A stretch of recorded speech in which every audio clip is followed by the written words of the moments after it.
Mga kwento ni Felmo.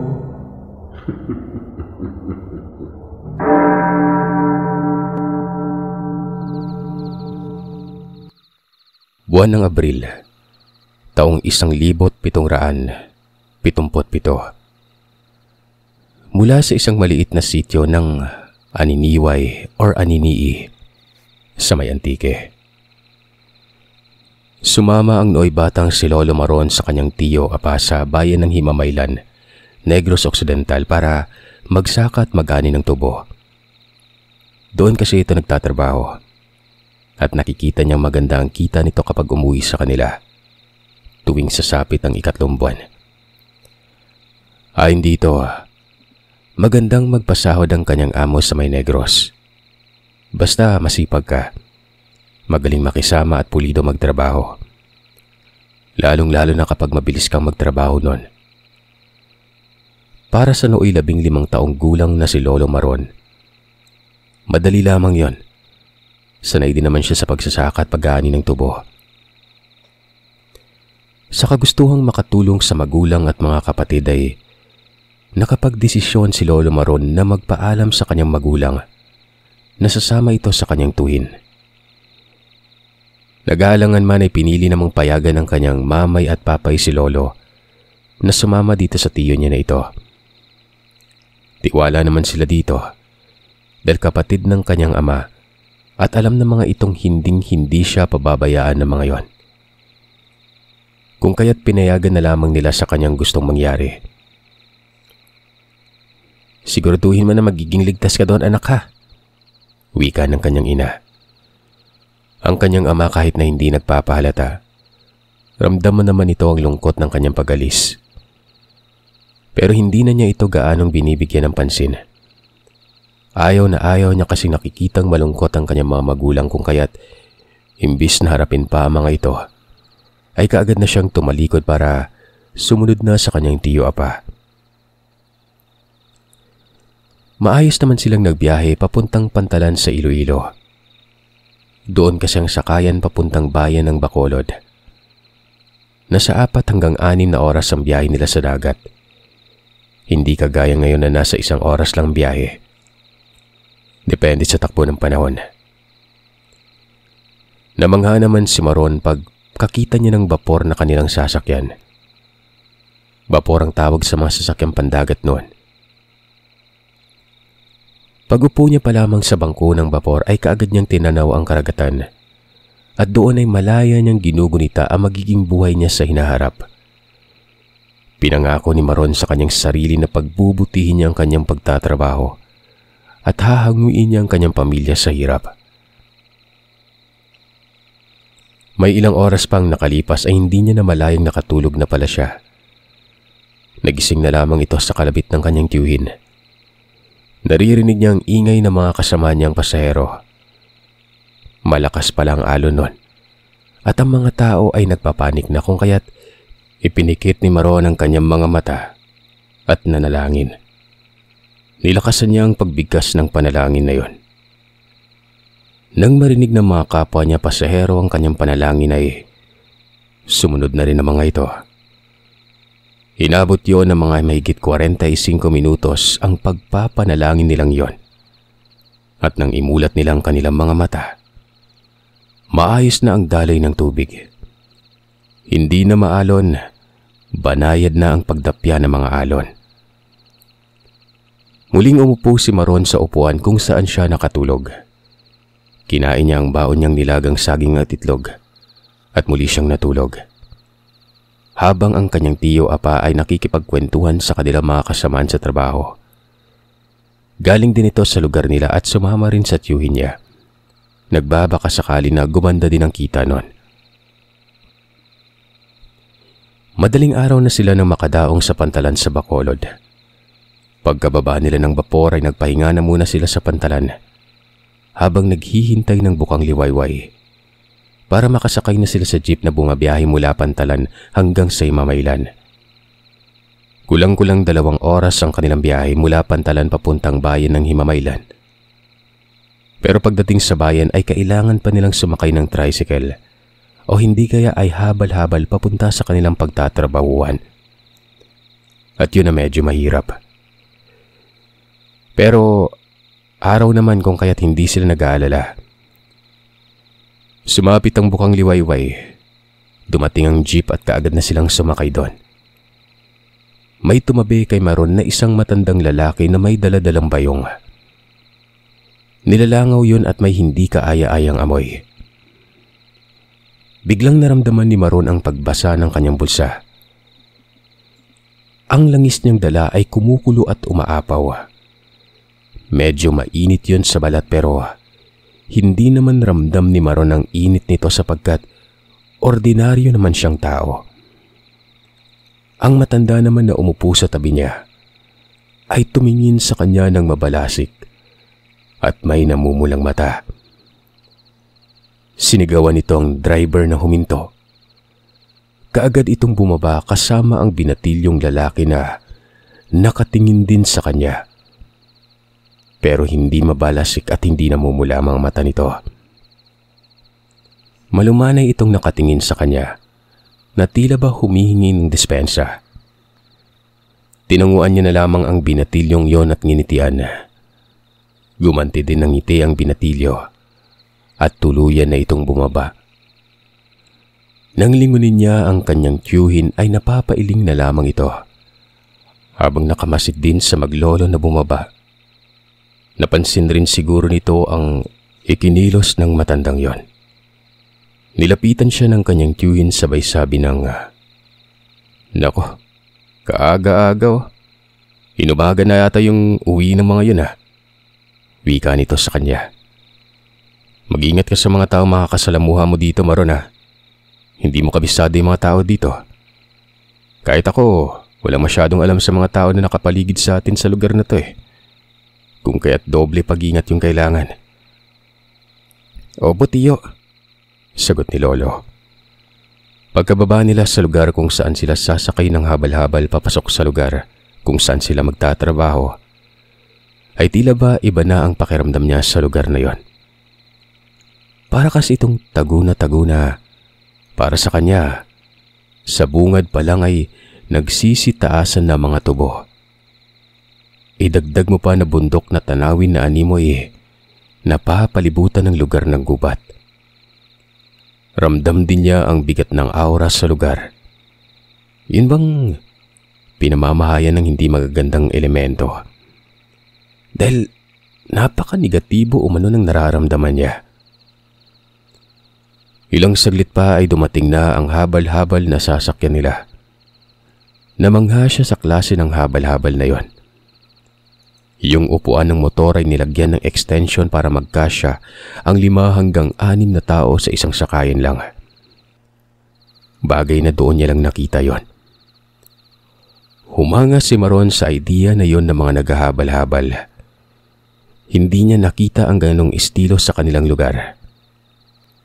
Bago pa man nakaalis ang habal-habal na kanilang sinasakyan, nakita niya ang binatilyo na halos kasing edad niya lamang sa isa pang habal-habal. Sumakay ito, kasama ng iba pa nilang kasamahan sa trabaho. Ngumiti pa ito sa kanya bago sila umalis. Kinawayan niya na lamang yon habang tumatakbo na ang kanilang sinasakyan. Mga 1 oras pa ang tinakbo ng habal-habal hanggang sa makarating na sila sa crossing, kung saan tanaw na niya ang mga nagsitayo ang mga kubo. Napapaligiran ng mga kubong yun ng mga tubo. Animoy iba't ibang tribo ang naroroon dahil nahahati sa mga grupo ang kubo. "Nandito na tayo sa lugar," wika ng kanyang tiyo noon. Sa ikalawang bahagi ng daan ay nakita niyang may magkakahilerang lamesa na tila ba pwesto yun ng mga nagtitinda. At sa gitna nito ay isang tindahan. "Dito kami bumibili sa tindahan na to," wika ng kanyang tiyo. Pinasadahan ni Maron ang tingin ng tindahan. Dito lamang sa lugar na yon siya nakaramdam ng magaan ng pakiramdam. Nagpasalamat na lamang siya na tila ba gumaan ang aura ng paligid na yon. Bumili ang kanyang tiyo ng sigarilyo at inumin na vino kulafo sa tindahan. Saka na sila niyayang maglakad na papunta sa kanilang kubo noon. Pagdating sa lugar, sinabi ng kanyang tiyo na hindi sila pwedeng magsama sa isang kubo dahil puno na sila doon at wala ng lugar. Ayos lang yun, tiyo. May makakasama po ba ako sa kubo na tutuluyan ko? Tanong niya. Hintay natin si Kabo. Pagsasamahin daw sa isang kubo yung mga bago eh. 3 kubo yung nadagdag kaya doon kayo sa kubo na yon. Wika ng kanyang tiyo. Naupo na lamang si Lolo at naghintay sa upuan na nasa labas ng mga kubo. Tila ba tambayan yun ng mga trabador kapag wala ng trabaho.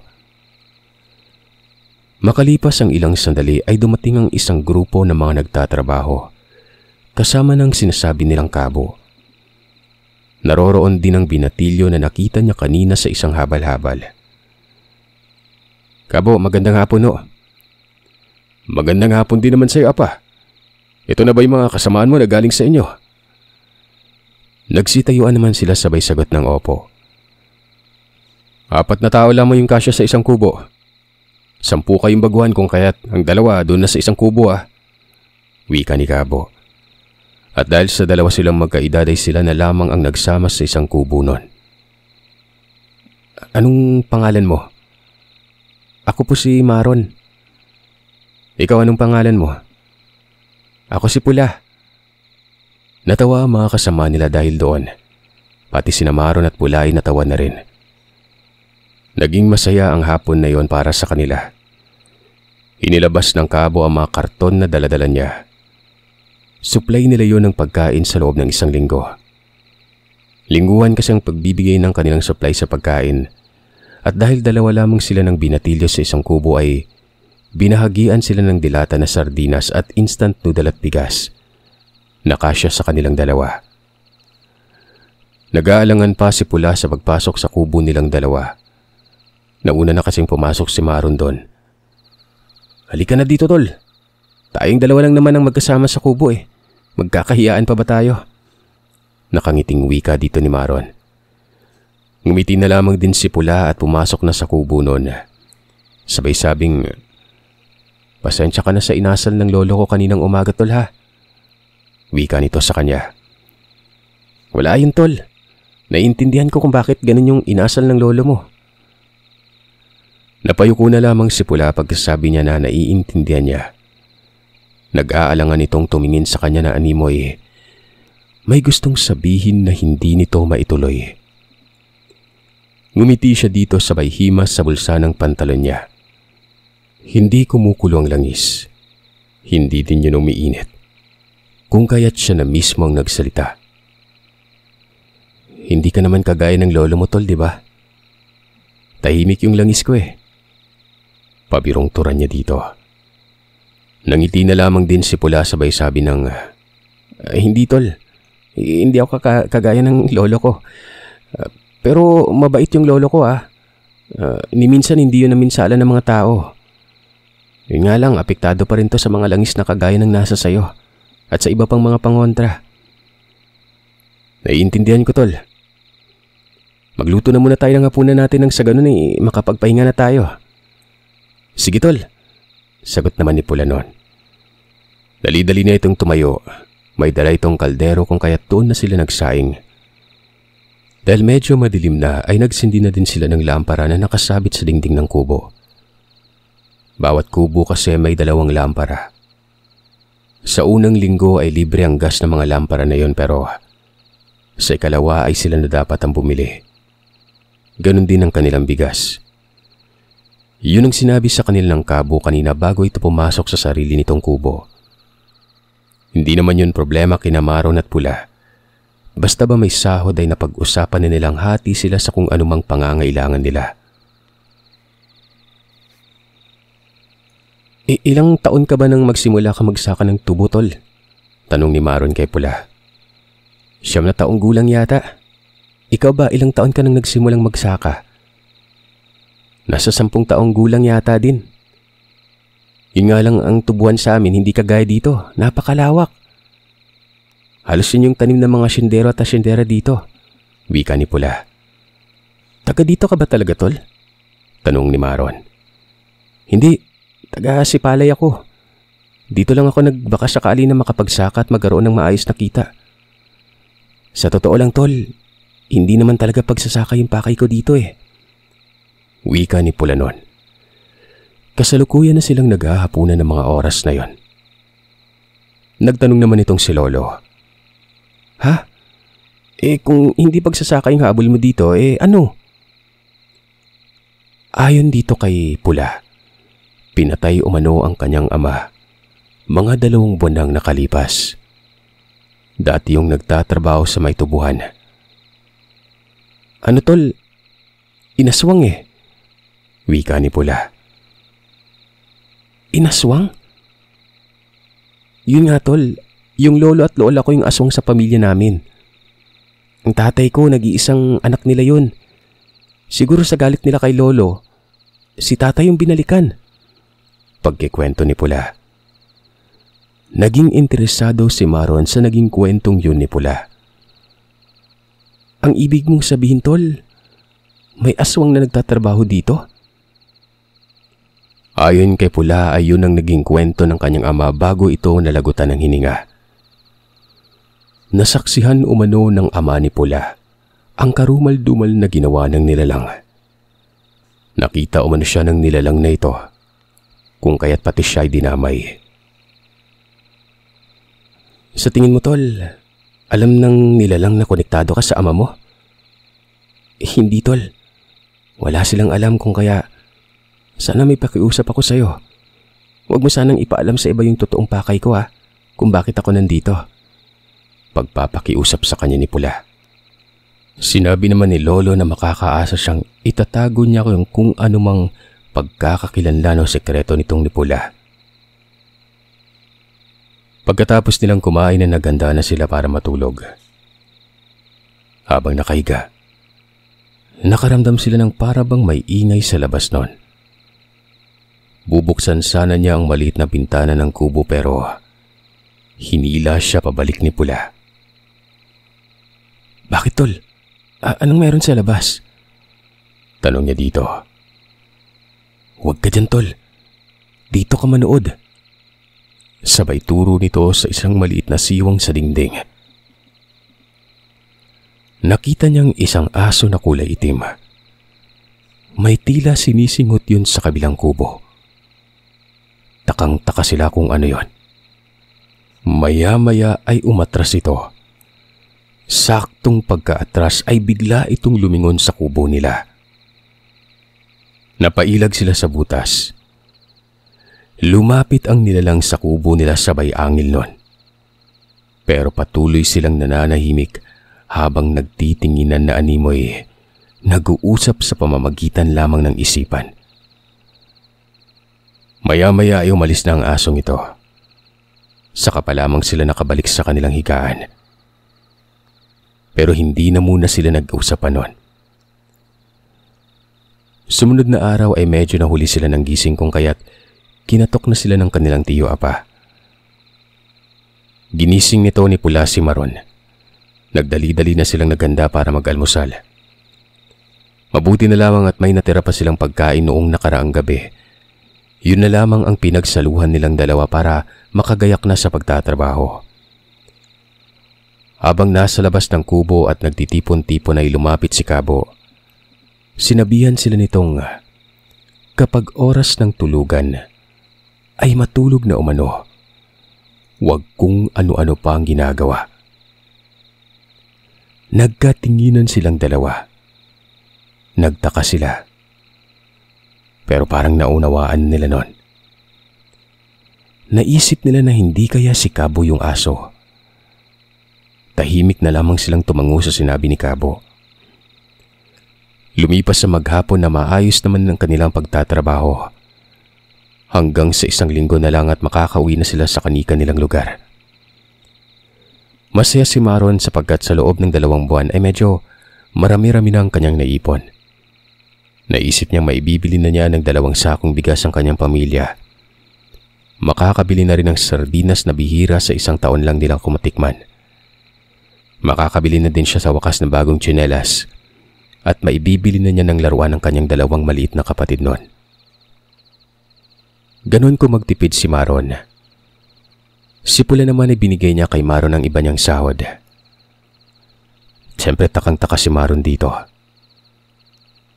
Bakit tol? Pinaghirapan mo yan Tapos ibibigay mo lang sa akin? Hindi ko gaanong kailangan ng pera tol May palayan si Lolo. Kumikita din ito sa mga sinasaka niyang gulay kaya sa'yo na tong iba kong kita. Para mabilan mo naman ng nanay at tatay mo kahit papano. Wika pa nito. Nagpasalamat naman si Maron sa kaibigan. Sa 2 buwan ng kanilang pagsasama ay hindi pa sila nagkasamaan ng loob. Silang dalawa lang magkaedad kung kaya't magkasundo silang dalawa. Sabado ng gabi, nagkakasiyahan ng grupo. Nanonood lamang ang dalawa ng nagkasagutan si Kabo at ang isa pa nilang kasamaan na nasa kabilang kubo noon. Nalaman nilang may utang si Kabo sa lalaki at sinisingil nito yon. Hindi nagbayad ang Kabo kung kaya't nagalit ang lalaki. Katwiran nito ay dadali nito yon sa kanyang pamilya pero imbis na magbayad ay nagalit na rin ang Kabo at nag-iba na ang timpla ng usapan nun. Para hindi na madamay sa gulo ay pumasok na lamang ang dalawa sa kanilang kubo. Makalipas ang ilang sandali, ay nagsipasok na din naman ang iba sa kanilang kubo nun. Ang naiwan sa labas ay ang Kabo at ang lalaki na nakasagutan nito kanina. Nung una, nag-uusap lamang ang mga ito at tila nagkakunawaan. Nagpasalamat pa ang lalaki dahil siguro binalik na ng Kabo ang pera nito. Nakahiga silang dalawa pero nakikiramdam. 1 oras pang nakalipas, nakarinig sila ng tila ba pagbagsak sa lupa. Kung kaya't sinilip nila yon sa butas kung saan sumilip nung unang gabi nila sa lugar. Nakita nila ang isang asong kinakaladkad ang lalaki. Pero dahil hirap yon sa pagkaladkad, unti-unti itong nagpalit ng anyo. At laking gulat na lamang nila nang makita ang hubot-hubad na si Kabo nun. Mabalahibo ang katawan nito na animoy gigil na binuhat ang lalaki, gamit lamang ang isa nitong kamay. Tumakbo ito papuntang gubat na nasa kabilang bahagi ng tubuhan. Nakaawang naman ang bibig ng magkaibigan dahil doon. Ngunit muli, ay iniwasan na nilang muli ang mag-usap pa. Kinabukasan ay silang dalawang unang nagising. Gustong-gusto nang umuwi ni Maron. Si Pula naman ay alam na kung sino ang pumaslang sa ama nito. Walang iba kundi si Kabo. Tol, mag-ingat ka bilin ni Pula sa kaibigan. Ikaw din tol, ingat ka din. Kita tayo sa susunod na linggo tol. Wika ni Maron kay Pula. Yan ang hindi ako sigurado. Pero isa lang yung alam ko. Babalik ako sa lugar na to. Sagot ni Pula. Nalungkot naman si Maron nang dahil sa sinabi ng kaibigan. Si Pula lamang ang naging malapit na kaibigan niya. Kahit kasi sa lugar nila ay hindi siya basta-basta nakikipagkaibigan. Dahil ang mga kaedad niya ay sa murang edad, umiinom at naninigarilyo ng mga yon. At yun ang ayaw na ayaw niyang gawin kung kaya't umiiwas siya sa mga ito. Tanging si Pula lamang ang kanyang nakasundo. Pero alam naman niya sa simula pa lamang ay alam na niya ang pakay ni Pula sa lugar. At ngayong alam na nito ang balak sa lugar na yon. Tapos na rin ang kanyang misyon doon. Nagbiyahe na sila na magkasama sa habal-habal at jeep. At nagkahiwalay na lamang pagdating ng Pantalan. Doon din ang sakay nila Pula papunta sa lugar nito. Pagdating ng Pantalan, nakita niyang muli ang matanda. At ng oras na yun ay pinakilala na siya ni Pula doon sa lolo nito bilang kaibigan. Abay, ikinagagalak ko makilala ang kaisa-isang kaibigan ng aking apo. Wika ng matanda. Gusto pa sanang makipagkamay ni Maron pero naalala niyang nagaplos pala siya ng langis bago umalis kung kaya't binulungan niya na lamang ang kaibigan niya tungkol doon. Nakangiti namang sumagot si Pula. Di bali nang hindi makipagkamay, tol. Ang mahalaga ay nakilala ka na ni Lolo. Tila ba naintindihan niyo ng matanda sapagkat napatawa na lamang ito habang kumakamot pa sa ulo niya. Ngumiti na din lamang si Maron at nagpaalam ng aakyat na siya ng bapor. Nakauwi si Maron na dala-dala ang mga pinamili niya sa kanyang magulang at mga kapatid. Napakasaya ng mag-anak sa dala-dala ng kanilang panganay. Lumipas ang 4 na araw at muli na namang babalik si Maron sa Negros. Masaya na malungkot ang binatilyo dahil doon. Masaya dahil makakapag-ipon siyang muli. Madadagdagan ng nabili niyang yero para sa kanilang bubong. Makakakain na naman ng medyo masarap ang kanyang mga kapatid. Pero malungkot dahil sa kanyang pagbalik ay hindi na niya makakasama si Pula. Pagdating nila ng Negros, maayos ng kanilang sitwasyon pero wala na si Pula at ang lalaki na nakasagutan ni Kabo. Alam naman na ni Maron kung ano ang nangyari doon kung kaya't nanahimik na lamang siya at sa kanyang pagbabalik ay si Kabo na ang makakasama niya sa kubong ito. Kinabahan si Maron noon. O bakit nag-iba yata yung timpla mo, bata? Tanong ng Kabo sa kanya. Wala po, Kabo. Medyo malungkot lang, wala na kasing kaibigan kong si Pula. Huwag mo nang hintayin pa yung impostor na yon. Wika ni Kabo. Po, paano po naging impostor, Kabo? Nagtatakang tanong ni Maron dito. Hindi mo ba alam? Aswang ang hayop na yon. Pinatay niya si Magno. Si Magno ay ang kasama nilang pinatay ni Kabo. Nagulat ang mga kasama nila kasama ng tiyuhin niya. Ano? Kailan, Kabo? Tanong ng mga ito. Nung gabing bago siya umuwi, bago kayo umuwi. Aswang yung batang yon. Gustong magprotesta ni Lolo at sabihin kung sino talagang pumatay. Pero takot din siyang baka hindi siya pagpapaniwalaan ng mga kasama nila. At takot din siyang pati siya, biktimahin ni Kabo noon. Subalit hindi lamang pala si Magno ang nawala sa kanila. Nawala din umano ang 3 kasamahan ni Kabo sa may kubo noon. Pero tila ba hindi ito napapansin ng kanilang mga kasamahan kung kaya't nanahimik na lamang si Maron. Kabo, hindi rin bumalik si Arlo ah. Pwede bang doon na lamang din si Maron sa kubo namin?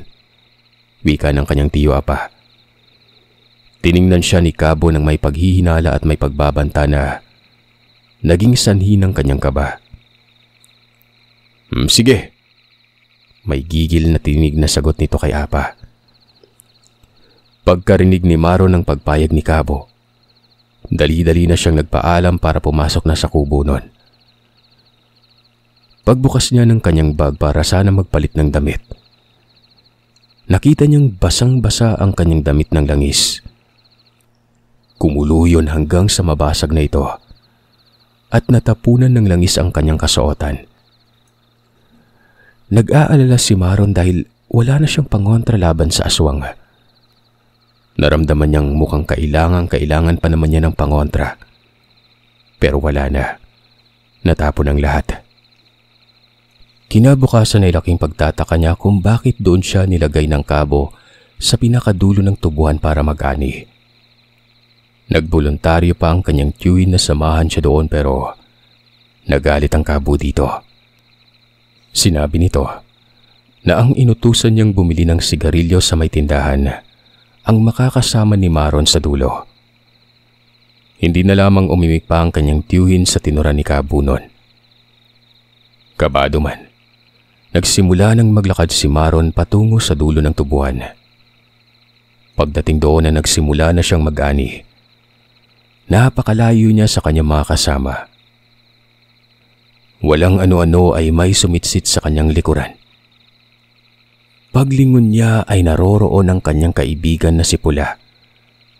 Kasama ang kanyang lolo. Tol, ba't ka nandito? Alam kong mangyari ito, Tol. Alam kong alam ni Kabo na pinapanood natin siya nung gabing pinatay niya si Magno. Kung kaya't dito kanya pinagtrabaho. Ganito yung ginawa niya kay Itay nun. Hayop ang Kabo na yan.